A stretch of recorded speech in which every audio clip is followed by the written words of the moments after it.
G'day everyone, Joe here from Wolf Builders. Today we are lucky enough to come down to Vic Forest up in Hillsville and meet with Bill, Paul and Adam and just run through the forestry industry and how we go about logging and what gets designated for logging in bushlands, native bushlands. G'day Bill. Hey Joe, how are you? G'day Adam. Hey Joe. Thanks for having me guys. How many harvesters do we have? Because like we've got, let's say, Talbot Timber, Alistair, and he's quite a small mill. Mm-hmm. And then you've got Ashwood, Yep. which is what Australian Society, Australian Sustainable Hardwoods. Hardwoods in Hayfield. Yeah. in Hayfield. So, and they're huge. Correct. Mill. They're one of our, they're our biggest saw log customer in the state. Yeah, right. No question. So I think Bill's got some figures there. Roughly how many? Yeah, so I mean, we can talk about harvesters too. We in the west, the people who buy the wood are also the people who harvest the wood. Right.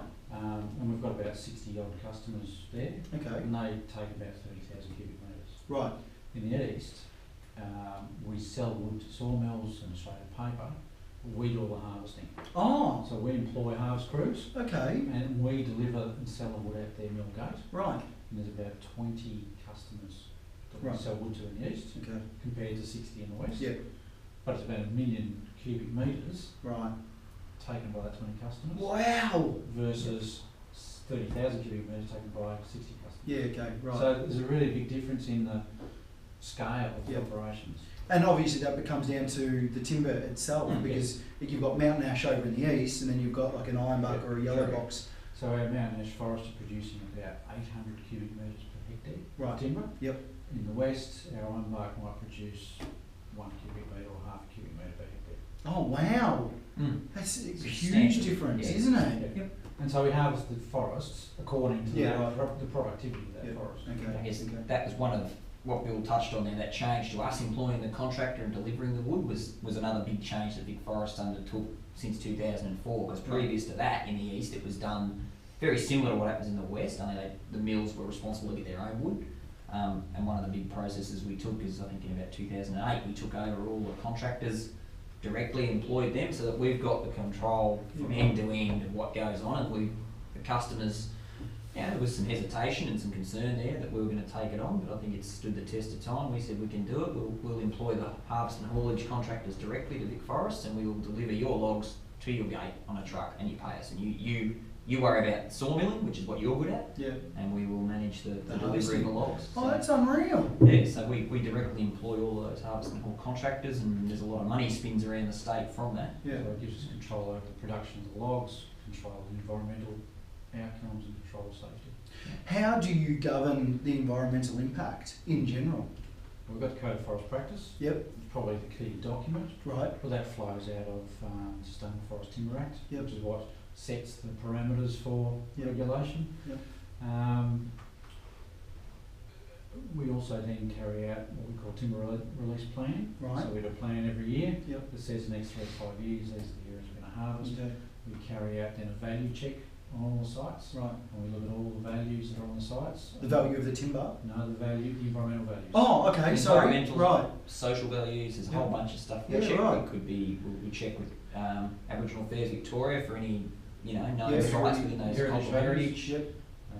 flora, fauna, all those number of different species. We do an overlay for apiary sites, particularly in the west as well, where there Yeah. might be a bee site that someone's using for other purposes. Yeah. So we run that process to check what's on that area that we want to harvest. So every 5 years ahead, you're planning basically. We roll it. Right. Another, we try to keep ahead of the game. Okay. So we'll check all those coops and we'll adjust those logging areas and the coops based on what values are there. Then we can manage whether there's possum habitats, we can manage rainforest, manage old growth, any of those sort of things. Yep. We exclude those things from harvesting, Yep. leave them and just take the timber where Yeah. Right. Okay. And then the department will come through and do an audit every year, and they audit a sample of all our operations and check that we're complying with all that. All right. And we also have an independent forestry certification Okay. process, Australian Forestry Standards. So Yep. we're certified to that. Yep. It's about what our customers want. Yeah. Okay. They want the certification. Right, They want us okay. to have it because their customers are saying, We need it. we need to know where your timber's coming from. Yep. We need to know it's being supplied sustainably. Yeah. Yeah. Timber was probably one of the first items of stuff that was chased for certification, and you know, you see it starting to appear on all sorts of stuff, you know, coffee, chocolate, or you know, tuna, all these things have a certification scheme. I think timber was probably one of the earlier forerunners of it, so we've had a fair bit of experience now. So if you see timber stand with the PEFC logo, our timber sits under that certification. Yeah, right, okay, yep. Because treated pine, as you said, treated pine was probably one of the first things I recognised as being certified, because it had so much arsenic and everything like that in it before, and now, you know, it has to be stamped so you can use it in playgrounds and stuff like that. Yeah. They look at social values, environmental values, sustainability values, you know, we're not just mowing it down and not replanting it, so there's a whole bunch of different areas they look at. When we operate in the catchments, we get audited by Melbourne Water as well, so they'll come and check that we're complying with their rules within the catchments. So there's a variety of audits that we get. Well, you'd have irrigation and all of that kind of stuff in water catchment areas. Oh, it's not so much water catchment, we're a long way up in it. Yeah, it's actually the headwaters of the Thompson and things like that. So. But there's, I suppose to say, there are 3 key catchments of Melbourne Water which we don't operate in. They're the 3 main ones. So we don't touch those. The key catchments, we don't go anywhere near them. Oh, right. We don't operate, And the ones that we do operate in are very heavily regulated in regards to what we can do. Well, I know for a fact that there's places overseas, like after I spoke with the tree surgeon, he was talking to me about Papua New Guinea, Vanuatu, they have no regulation for their forestry or logging, and they just, the people come in, basically rape and pillage all of the forest, get rid of everything, and it sounds like you guys are doing an awesome job of being able to regulate that and keep it all reined in. And certification is obviously something that we need to make sure that we've got good timber, good supplies, and make sure it's all sustainable. Absolutely. So you were talking about, you see the actual loggers now as customers, and you need to supply them a really good standard of timber. How do you go about testing the timber to get good standards? So there's a set of log grading standards that have been in place for decades now, probably. And there's strong agreement between our customers and Vic Forest that they're the standards we need to supply to. So it's a visual grading standard, so it's probably worth mentioning. We don't do any sort of mechanical or stress grading tests on the logs. That happens at the timber standard. So what we provide is based on a visual standard, look at the log, assess a number of key features on it, like defects such as limbs, we can measure gum vein, things that are really measurable and easy to do in the field and in the forest is what's taken into account. And then the card has a set of parameters on it that gives that, and I guess the outcome of those things gives an estimated recovery of timber. Is that why we've got all those numbers at the ends of all of our logs? Whenever our trees get cut down, we've always got those codes, and you know, you've got A1 or A something for an A grade piece of log. Yeah, the barcode's on the end of the log. So anything that we sell by measurement, the best quality saw logs in the east and the west get measured out. So we would measure the length of the log, and then you'd take a midpoint diameter to estimate the volume of that piece of timber in a cubic metre rate. This is our scanning tool. Yeah, look. As the guy or girl on the landing is producing the logs, they grade the log according to the hardwood log grading card, which dictates what the grade's going to be and the potential recovery of sawn timber from that log. So that goes to the right customer. If it's going to be a saw log, they write in ink, some sort of pen or spray paint, what the grade is and the dimensions of the log, length and diameter. They attach a barcode with a stapler to each log. They then take their handheld device, they'll scan the barcode into the device and enter all the appropriate details via the keypad.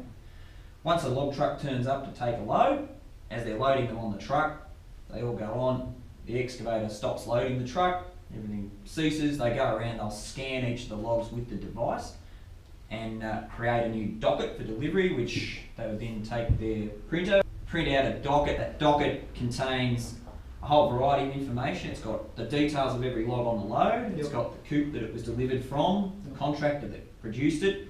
It also has our certification numbers on the docket. At the end of the day, and simply synchronise the device, which sends the data through to our servers in Melbourne. They have access to a web-based portal, so at any point during the month they can, at home, log into this web-based portal, and then if there's any issues or if they think something's not right or it's delivered to the wrong customer, they can simply ring our administration staff and amend that before we pay them. So it's sped the whole process up. Similarly with our customers, the people that check their logs in their yard are accredited to the same standards, so that everybody's working off there's one card, everybody works to the same standards. Look, in Western Australian forest products Okay. are doing similar things. Right. I guess New South Wales, Southern Queensland, Victoria, Tassie and Western Australia, the big timber, forest timber producing states. Right. And we're probably all getting fairly close to the way we operate. To the same thing. Yep. Yeah. Okay. Yeah. Whilst, whilst standards are vary slightly state to state, Mhm. the general view of it Yeah. Okay. is pretty standardised. In fact, the technology of electronic data capture, New South Wales did before us. Oh, right. We saw their lead on it, and Yep. we picked up on that afterwards. So Yeah. Okay. some things one state jumps ahead of, and others catch up, and vice Yep. versa. Yeah. Right. Because I know Tasmania was they've got so much because of their old school forests and all of that kind of jazz, and there's so much protection down there, and so we're following that as well. We're following suit in that. Yeah, we're probably at a similar level. Both of us are attempting Forest Stewardship Council certification at the moment. Yep. I think Tasmania's just been through an audit. We're just about to go through an audit, so Yep. we're all working at a similar level. Gotcha. Okay. So every one of those logs also will get a unique identifier attached to it. So it serves a number of purposes. You can trace it potentially back to the coop that it came from, Yep. right through the chain, and it also identifies it at the sawmill end, so they can then, when they get the log delivered, they'll put it into their system, and when they mill the log, they can work out what recoveries they got from that piece of timber. Gotcha. So only in the last couple of years, everything that we make is electronically recorded, even in the forest. We use electronic handheld devices, so when the fellow on the landing makes his logs, he paints on the end of them that number and he staples on a barcode. They then take, I'll show you one later, he takes his handheld device, he scans it, and he enters in the details onto that device. Yep. And when the truck comes along to load the logs, they Yep. put them on the truck, they scan each of them in and they press print, and they've got a little portable printer like a parking inspector would How's have. that? And That's it prints out a unreal. docket, they tear it off and they deliver it to the mill, and then the docket itself has a 2D QR code on it. Yeah. The mill, at Hayfield particularly, they just simply scan that, and all the information in the docket uploads automatically into their system. And it sends all the information straight to our server in Melbourne overnight, and it automatically processes the dockets and attaches them to the invoices and the. Wow. It's something that probably took us a while. Lots of places in the world do it, but we were pretty happy. You're using electronic stuff in probably some of the toughest environments you find out there. I think in the couple of years we've had it, we've only lost a couple of units to being run over by excavators, burnt and things like that. So it's a pretty tough environment. It's wet, it's hot, it's dusty, it's everything else. So Between we're losing a lot of our habitat for our animals. How do we go about? Obviously, you're talking. So the land use planning probably is the start of that. So dividing areas into park and state forest. Yep. What goes to the park is your highest priority areas of land for protecting conservation. Yep. Then you come down to your special protection zones and state forest. Again, that's the next level of protection of flora and fauna. Yep. So that comes out. And then we do surveys on each site. We do an overlay, as I said, with our GIS information, so we can see what values are known about on the site, and that's stored electronically. Yep. And all our high-risk areas, we go out and do, every site we do a survey, on-ground survey. So Oh, we assess right. what habitat's out there. Yep.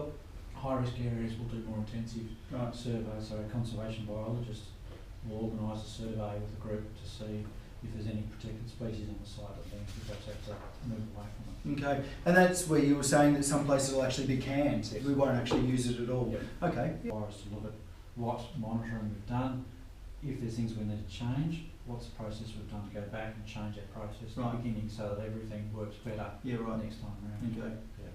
So that the whole system's driven for continuous improvement. Yeah. Right. Yeah. That's pretty impressive. Yeah. And that's because it's customer led now. Yeah, because customers want that standard. Yep. That standard is then written in that way. Yep. And we just need to comply with that to Yeah. keep our certification. Yeah. All right. Well, thank you both very much. I really appreciate it. Thanks, Bill. Thanks, Adam. Everyone, thank you very much for watching. If you've got any questions or queries, please fling us something back. We'll answer whatever we can, whenever we can. Till then, stay awesome.